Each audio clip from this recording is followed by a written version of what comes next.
Baby, jouez, Kamere na prison, Mili Banda.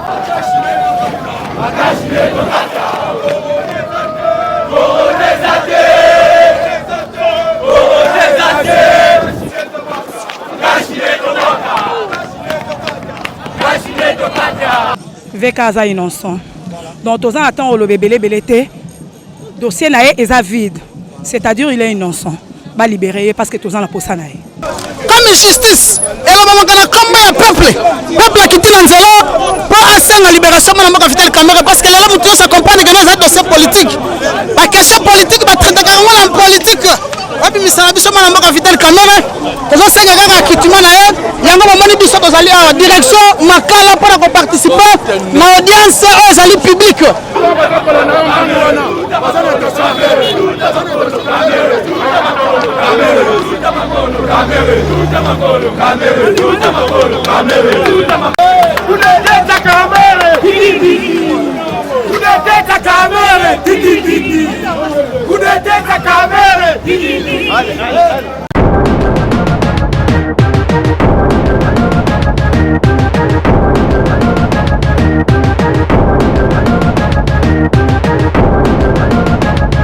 Et M. Kamerhe, pour des gens qui le connaissent comme nous. Mais c'est la loi qui dit que c'est la loi. Oh, au-delà de la loi, la loi, Tolingi, c'est vérité, la loi est la même pour beaucoup de gens. Et en même temps, le dossier Binomoko, na makamboba, oh, baza ko reprocher.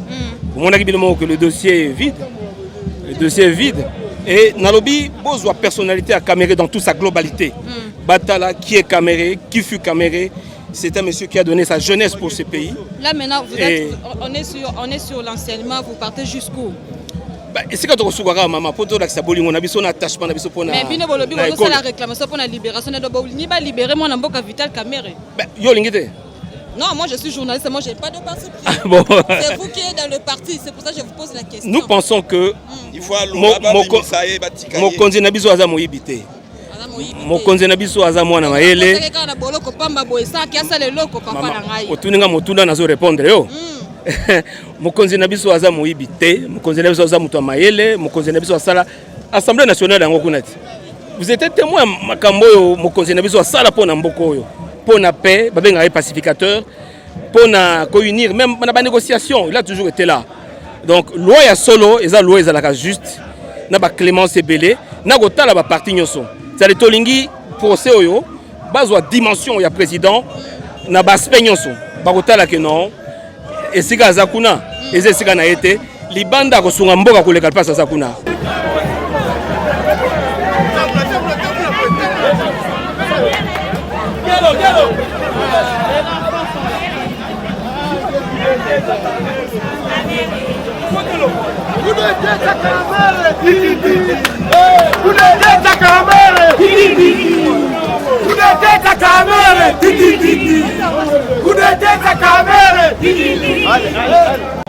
L'objectif à marche à l'élève, c'est pour réclamer pure et simple la libération de l'excellence Vital Kamerhe. Parce que, c'est un jugement unique, un procès bidon, sans preuve, mais on arrive à condamner un innocent. Donc, il y a un autre télémi, le monde banamboka ba télémi ba lobby, les lobbies sont au tambola pour réclamer Vital Kamerhe azo ananda kuna sala musala. Dala depuis comment kuna mbutu kota na pays. Dès le senga que non, bazongi ça nanda kwa sala la pays ana osala depuis parce qu'il est le pacificateur. Plusieurs fois demande la liberté provisoire. Bazo accordé hier yangote. Qu'est-ce qui vous donne la conviction que ce beau marché La force de l'homme politique, c'est la rue. La force de l'homme politique, c'est la population. Même vous regardez tous ces gens, tous ces jeunes qui acceptent de tout abandonner un jour ouvrable comme celui-ci pour marcher, pour réclamer sa libération. Ça montre que ce monsieur-là que vous avez arrêté injustement est un homme du peuple. Le peuple réclame sa libération, le peuple réclame qu'il regagne son domicile avec ses enfants. Vous parlez du peuple qui est derrière vous. Oui. L'autre fois, tout le monde a jugé, la population et la marche précédente. yoka tozano bakangi biso yebisanga donc o peut tosombi bango alors oyo somo ni tumona tosombi bango parce que le pays na ça va dans le baquet dozo somba masse tolobi bien est-ce que ceux qui tosomba ki yo aliboso o peut tosombi bango ya liboso ya mibale sur hôtel se passe pas tambola ce sont des grandes associations c'est l'UNC seul qui a marché aujourd'hui regardez je pose la question aujourd'hui c'est l'UNC et toujours les associations. non les associations affiliées à l'UNC. L'UNC est venu appuyer les associations. Okay. Vous êtes rendu compte que ce soit l'UNC, que ce soit l'association, nous tous nous sommes unis comme un seul homme pour réclamer la libération de notre chef. Merci beaucoup.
Baby, jouer, Camère en prison, Mili Banda. Baby, jouer, Camère en prison, Mili Banda. Maman va tambola, c'est bon. Dosé, tozokende na cadence. Ya zonga sima. Espace.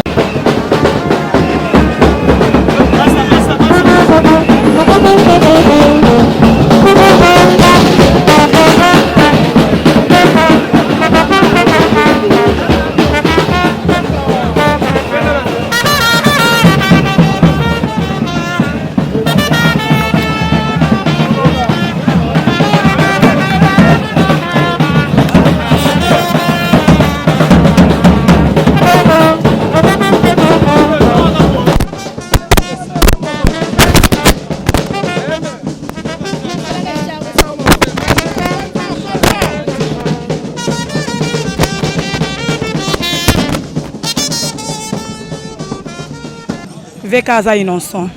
Donc, tous ans attend le bébé belé dossier naé est vide. C'est-à-dire il est innocent. Va libérer parce que tous ans la posa naé. Va libérer. Oui. Conseil va liberté provisoire. Le problème c'est que bon c'est ma liberté provisoire. On va appeler ça que mêler le Yaya mwana nzambete a toujours combattu. Hein, mais on gagne.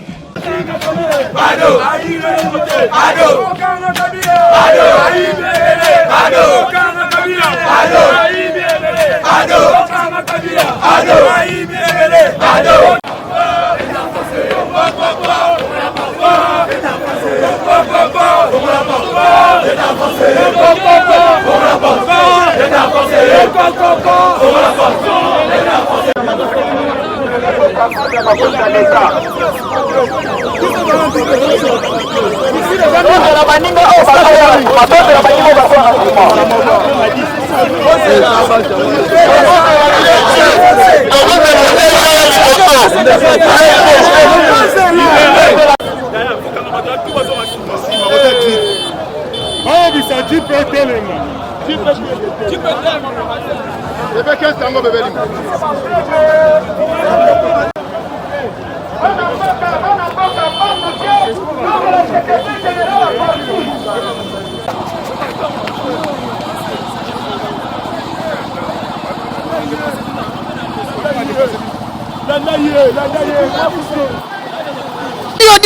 Audience, peuple à comprendre que non, Vital Kamerhe c'est un innocent.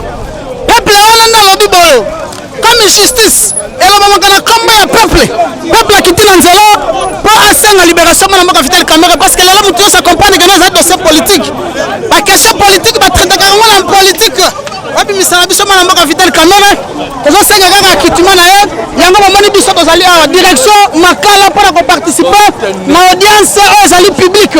C'est la loi. Ah, biso pas dans la procédure. Ba déranger biso te. Vital Kamerhe ça innocent. Peuple a telemi. Mouvement Ikananga, Lubumbashi, Lualaba, Kisangani, partout quand tout bâtiment sur la lobby, Vital Kamerhe sa place n'est pas en prison. C'est à l'extérieur. Vous savez compris que là, Makala comme il aura la primatie. Makala comme il aura la présidence. Donc tout le monde a besoin de voir Vital. Mais sa place n'est pas là-bas. Tosengi Abima. Juge appelle. Comme juge à Liboso. À Sagimon Moutou. Tosengi juge appelle. À votre décision. Au peuple à Josenga. Vital Kamerhe Abima Libanda.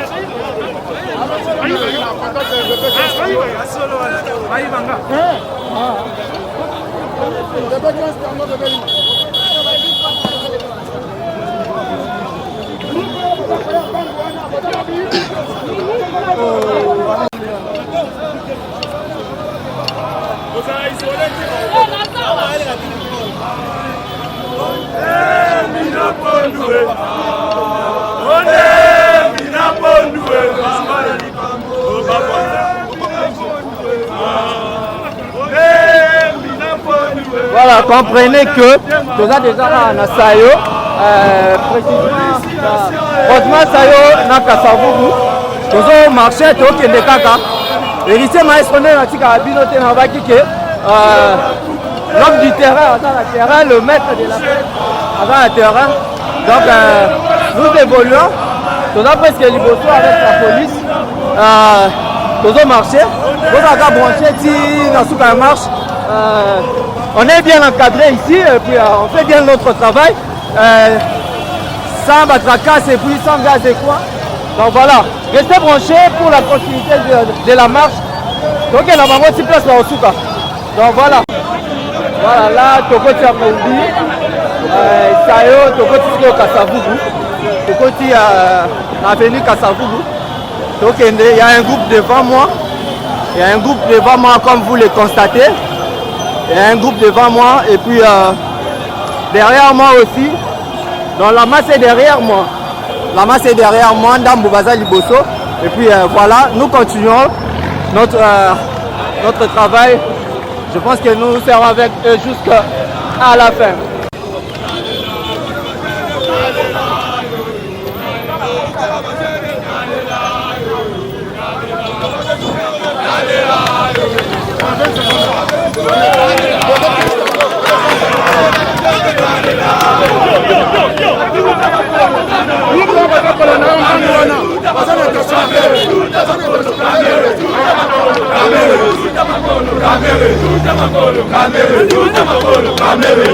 biso toyebisaka no état droit oyo bazoloba ekomi état de droit ya tricage boyokaki maloba oyo yambayamba alobaki porte-parole ya présidence soki Kamerhe aza te okomona changement soki mpe aza te bokomona makambo absence na ye na politiki na biso ezolakisaka makambo nyonso ezotambola lisusu te yango wana ntango olobaka ifo botika Kamerhe soki tolingi keno makambo ekendela kimia mpo toona mposake changement ya mboka ezali te na ndenge bapreuve ezali te kasi bango bazali koloba keno Kamerhe ayibi mbongo.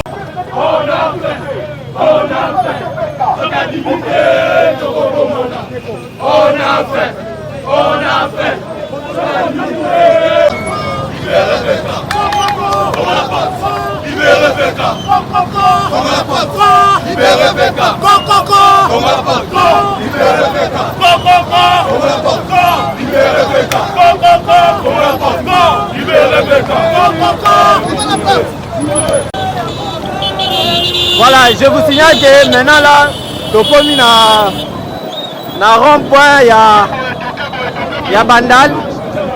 Tokomi précisément na rond-point Molar. Tokomi na rond-point Molar, na Banamboka. Toujours signaler que le boulot est Salema na rond-point Molar. Et la police encadre bien la population, voilà. Ici, il n'y a pas de gaz, il n'y a pas et puis donc voilà, à la côté moko surtout. Donc voilà. Nous évoluons toujours avec notre travail. Je pense que l'autre fois marche c'est Soukaka Awa. Parfois aujourd'hui aussi ça sera idem que la fois passée. Marche moko sans casse. Marche moko sans gaz, marche moko donc voilà, on signale que le point de chute est à Bebo Bango va télémi à précisément à avenue 24, l'avenue 24, na rond-point, na station, et puis voilà, station Molar, l'autre côté, et puis voilà. Voilà un bon travail de la part du colonel Carl Lewis. Moussa les autres salles mandenge et sengelami yene mutu akangi point oyo bisomo nyonso tozo constater que la police Moussala Kitoko bazali ko accompagner bango na kimia basengi bango nyonso tout point de chute na bango ezaki awa tosuka awa donc voilà je pense que la masse est derrière bazali koya pe lisusu bientôt là au coma, mais tellement qu'il y a point de chute nous constatons que notre police quand même félicitations marche à Liboso et Zara Kitoko Kakaboye, il y a les Lolisusu Kakaboye, en tout cas Kitoko félicitations à Moussa la police et Zali Kosala et puis surtout Moussa la paix Salemi na ba marche mi balé à UNC tozali ko bete la bango maboko pour na Moussa la o bazali Kosala na mboka la biso. Je vous signale encore, je vous resignale que Toza Nanu Awa, la station Molar, avec le colonel Carl Lewis que vous apercevez dans des images. Donc voilà. Il y a honorable Vital Kamerhe, négociateur intellectuel. Processus qui est pénal et c'est un preuve matériel. Et si honorable Vital Kamerhe yibaki, ceux qui me preuve les licences, ils peuvent pouvoir mettre na boloko. Mais net me preuve les jusque là azali vraiment innocent. Donc arrestation les arrestation mon compte bien arbitraire. Batikaye papa, batikaye. Collaboration la binona la police, ça se passe comment? En tout cas, nekonangai nazosanga même mort koloba. Donc la police, notre police congolaise aujourd'hui, elle s'est distinguée d'une manière au plus haut sommet. Donc vraiment la police n'a pas son merci. Le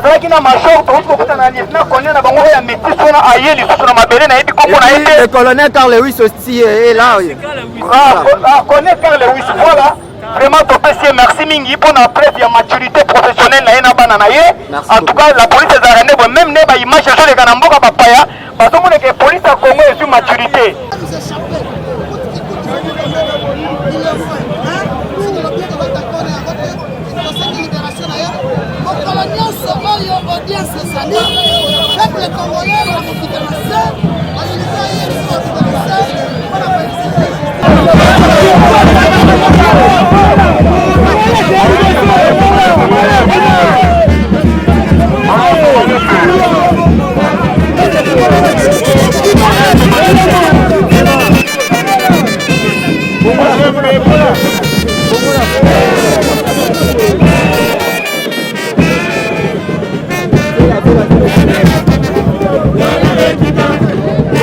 Libéré, nazo senga na ba juge ya mboka na biso ya Congo RDC.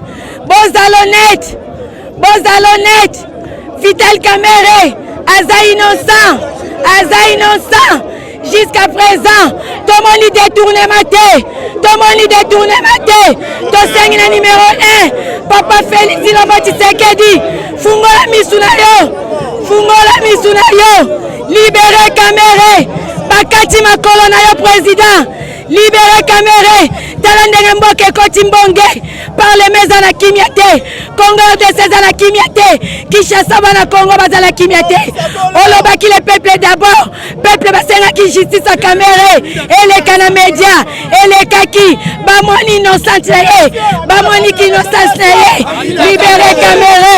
Libérez Caméré. Voilà. Population ezaki sima. Ezokoma kamalembe malembe bo constater que bangwana bazoya bazokoma malembe malembe donc observant toujours que des petits faits à marche donc comme déjà place ango mais suka nango ezali ni message ni ba pesa biso donc observons toujours, on est toujours là avec vous.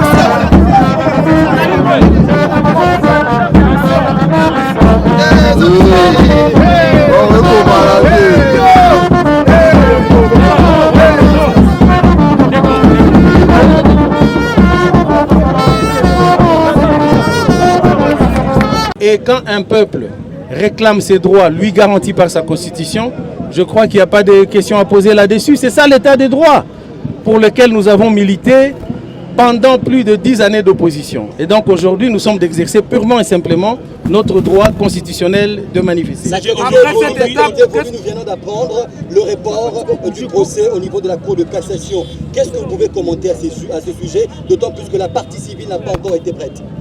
On ne commande pas sur les décisions de justice, on observe, on analyse le procès.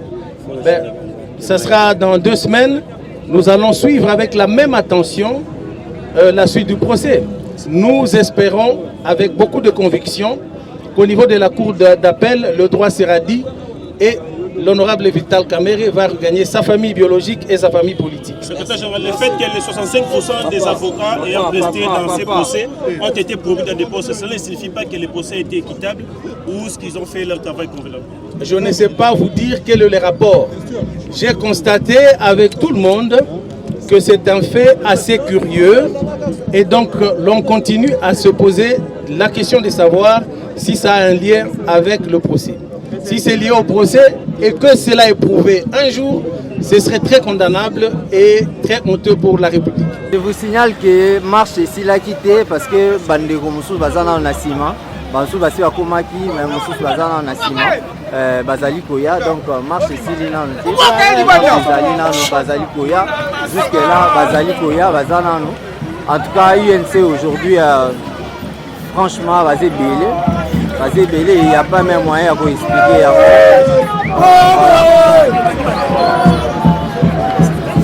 là là. Oh là là. Ah, vous sortez.